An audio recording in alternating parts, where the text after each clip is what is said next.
چی شیشتی؟ حالی هم نمیدونی ای کجا بلیت 20 میلیارد بخری. من میدونم این مرحمت رقمای فلسفی او یک کسی شهرنازه زنگ بزن در 5 دقیقه کدام گوشه دنیا که رفتنی باشه بلیت خریدم به تیاتر. بلیتاشون هم ارزانه و هم باورینک. کمتر قدم مونزنک جان کمتر قدم مون چراغ کایای چراغ کایای ها بچم چراغ کای زردو انا بعد ای مغازه میدروی یک میوه مایده چویده میکنی اوه دا درخت یا درخت وای زنش بسیار سرگپای همین حرکت کن که یک قند و خنفت ها ماشین یا ماشین انا بعد یک حرکت کن که دا علف یا او کتی علف دمت بگیره این قصد سوال بسیار میتی ما با تیوزی بسرت میزنم میمری من کودک یک چی فهمد اخیر سوال نیست یک چی نفهمیده که باید فهمد بچم گپ زن دا چو انا ای چو رگا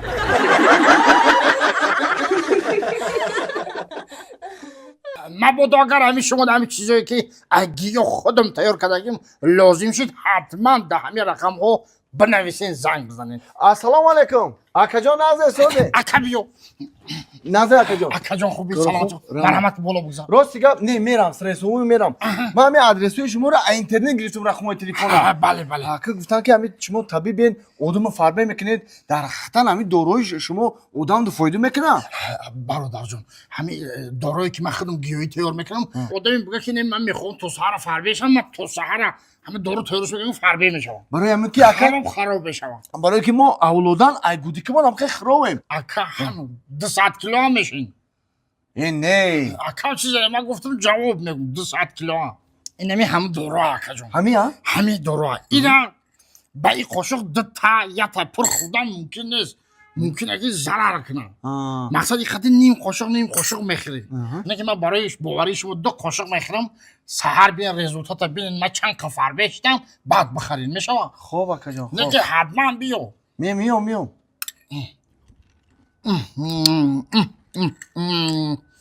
من دیم ممکن نیست 2 تا خوردم گوش که اکا جون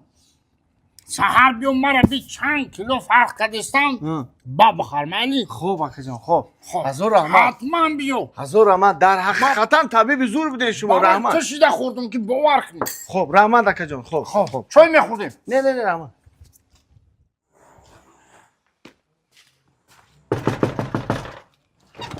کیا وای السلام علیکم سلام علیکم موگام رو ممکنه اکا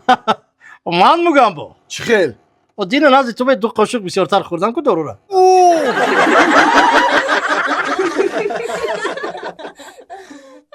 دربای توکل با آماده شما زنده باشی خیلی کچکار دیم 10 روز اجازه بدیم 10 خدا نگهبان باشه سرمایه نو پیشکش شما کردیم ان شاء الله زنده سلامت باشیم با تو دیدار سلامت فرستم هامیش پیمان thank you جان شیرین میرم به غریبی تو آمدن مرا انتظار باشی گوش کن فریاد دل را یا فراموش کن جان شیرین را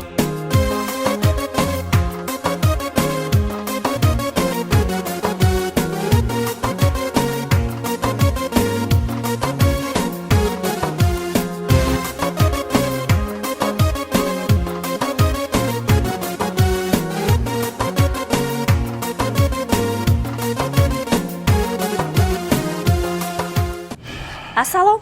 فرمایش شما رحمت پجان رحمت پیش خدمت لبه بخشش خواهجان شما آدم رو سوال میکنی چی آورده؟ چند پرس آورده؟ 1 پرسه که مدینه اومدم 1 طبق گوشبرین آوردن 1 پرس گفتم دینا دا کجا شتاب دینا که پیش تیرزه دا وای رکلام اکا جان با اشتیای تو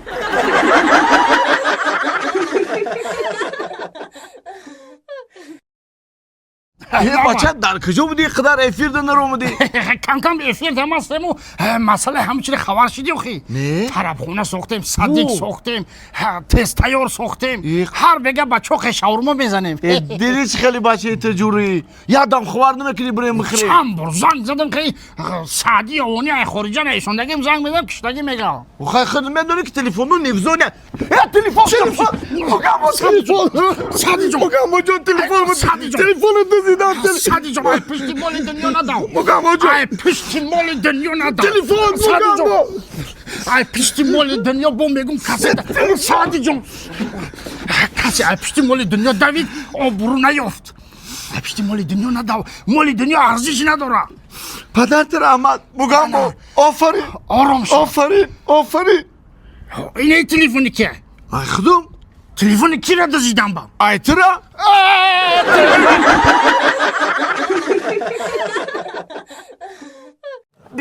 بیا زنک جون تست رو بیا زنک من دیر کردم در کارخانه من آدمی معشر در پیش درم نگاه داره بیا در جانم بیا تیموسک زنک اوه مرده که دل جگر با خوردی در حیاتی سرت یک بار عبید بردی من ای قغد کردی هر روزی قدر آدم میبری عبید کو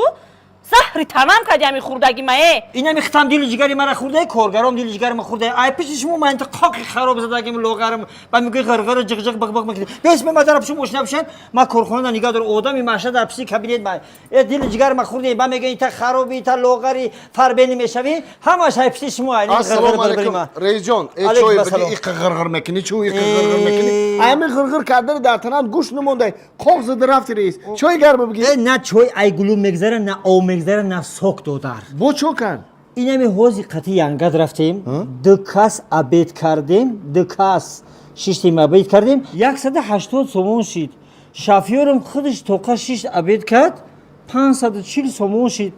اوباما غرغر نکنم کی غرغر کنم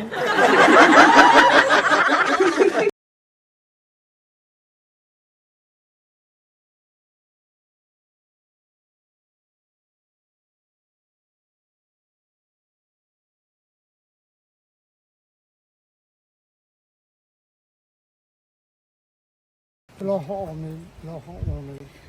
همه کلین و عروسی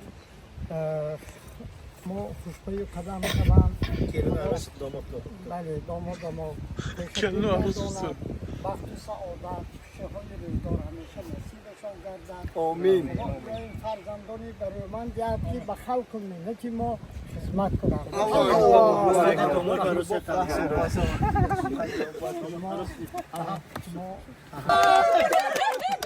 پدری داماد